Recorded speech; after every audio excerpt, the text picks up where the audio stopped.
اهلا وسهلا بيكم في قناتي الطبخ للجميع. النهارده هنعمل بطاطس شيبسي مع بعض. احنا كده كده عشان في مقاطعه فنعمل الشيبسي في البيت احلى وانضف طبعا. اول حاجه احنا جايبين البطاطس وقشرناها. عندك شباسه ماشي، عندك المقشره دي تمام اهي كده. تقطعها بالمنظر ده كده كده. انا قلت اسيب واحده معاكم نقطعها نقشرها كلها مع بعض اهي بالمنظر ده كده. هنجيب لها ميه بقى دلوقتي ساقعه، هنحط لها ميه ساقعه كده من التلاجة. عايزه عندك مكعبين تلج ممكن تحطهم لها مفيش مشكله، وبنحط لها شويه سخنه خالص بالمنظر ده. كمان هنحط لها معلقه خل كبيره كده، وكمان معلقه شطه.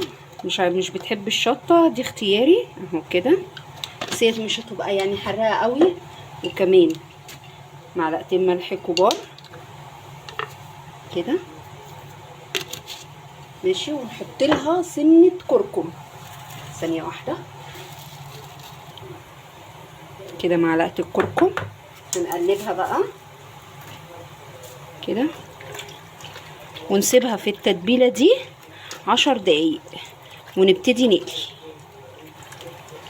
هنشوفها برضو واحنا بنقليها. الميه الساقعه بتخليها كل واحده بوحدتها تاخد الشكل ده كده، عكس الميه السخنه. الميه السخنه تحس ان هي بتعجنها في بعض كده.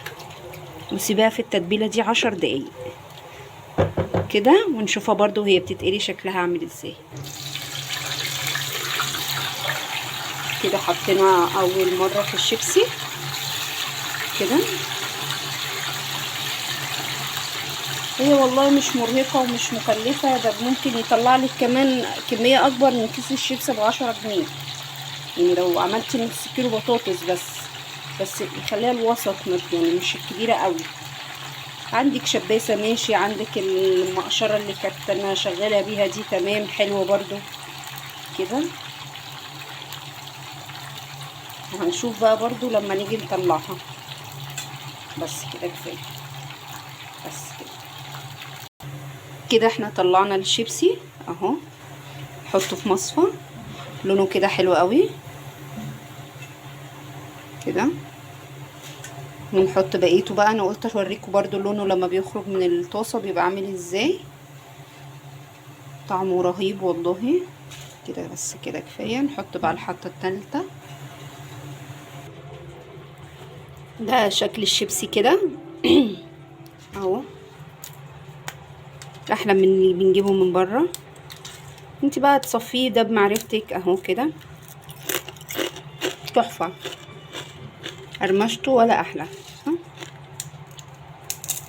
كده جميل جدا. وكمان الخيار اللي احنا كنا لسه مخللينه جامد. اللهم بارك. ده شكل الشيبس بتاعنا. يا رب الوصفة دي تعجبكم والطريقة بتاعت الشيبس دي تعجبكم، واشوفكم في فيديو تاني، والسلام عليكم ورحمة الله وبركاته.